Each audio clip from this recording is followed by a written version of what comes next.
Ikan nila adalah makhluk air tawar yang tampaknya sederhana, tapi diam-diam menyimpan potensi bikin dompet tersenyum lebar. Dari kolam berlumpur yang kelihatannya sepi, bisa lahir bisnis skala besar yang mengubah nasib seseorang. Awalnya banyak orang mengira budidaya ikan itu cuma soal lempar pakan lalu duduk santai sambil ngopi. Kenyataannya, justru ikannya yang bikin kita nggak bisa santai karena setiap hari harus dicek seperti ngecek chat gebetan.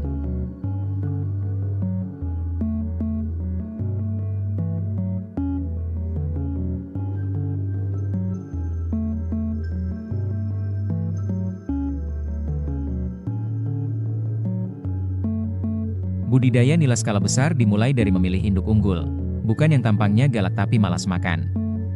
Karena kalau induknya aja males, anak-anaknya nanti juga ikut rebahan di kolam. Setelah pemijahan, lahirlah jutaan larva kecil yang geraknya lincah seperti anak TK baru dapat es krim. Di fase ini, pembudidaya mulai sadar bahwa hidup itu soal kesabaran dan pakan halus. Benih-benih tersebut lalu disortir agar ukurannya seragam. Soalnya kalau ada yang kegedean, nanti yang kecil bukannya belajar berenang, malah belajar menghindar dari teman sendiri.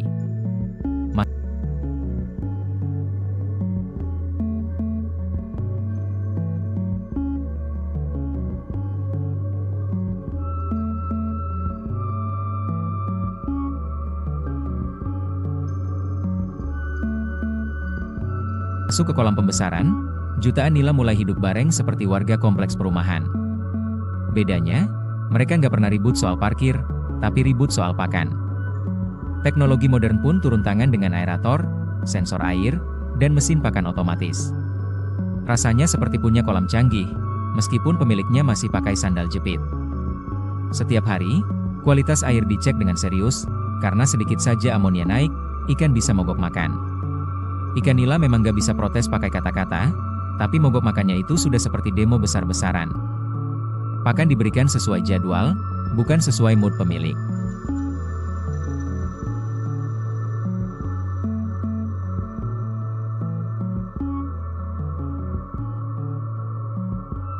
Soalnya ikan tidak peduli kamu lagi galau atau nonton sinetron, yang penting perut mereka kenyang. Disinilah pembudidaya belajar manajemen waktu. Telat kasih pakan sedikit saja, rasanya seperti dicuekin sama pacar, sepi, hening, dan penuh penyesalan. Setiap beberapa minggu, dilakukan sampling bobot ikan. Dari sini kita tahu, ternyata ada juga ikan yang rajin makan tapi tetap nggak gemuk, mirip manusia yang hobi ngemil tapi bilang lagi diet. Ketika ukuran ikan mulai besar, sebagian dipanen lebih dulu agar kolam tidak terlalu padat. Ini seperti memberi ruang hidup supaya semua bisa tumbuh tanpa saling sikut. Di skala besar, semua dicatat rapi, dari jumlah pakan sampai jumlah ikan yang panen. Catatan ini jadi pengingat bahwa bisnis sukses itu bukan soal failing, tapi soal data. Kadang ada juga ikan yang sakit, dan disitulah hati pembudidaya diuji. Bukannya mengeluh, justru belajar mencari solusi, karena menyerah itu cuma bikin kolam tambah sepi. Hari demi hari berlalu, ikan makin besar, dan senyum pemilik makin lebar.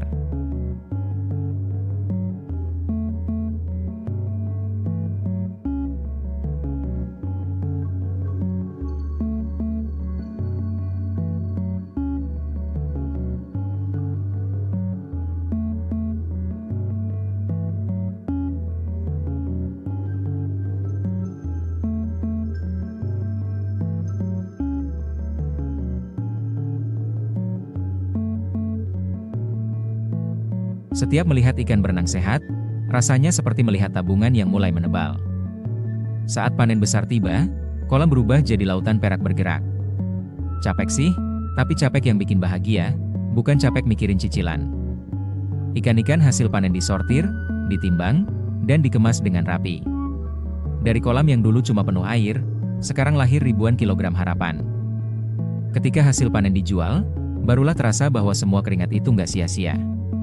Dari lumpur kolam, lahir peluang yang bisa menyekolahkan anak sampai sarjana. Budidaya nila skala besar memang penuh drama, dari ikan mogok makan sampai mesin aerator ngambek. Tapi justru disitulah ceritanya, karena setiap masalah selalu membawa pelajaran. Akhirnya kita sadar, sukses itu bukan datang dari kolam yang mahal, tapi dari tekad yang tidak pernah dikeringkan. Seperti ikan nila yang terus berenang, kita pun harus terus bergerak mengejar mimpi.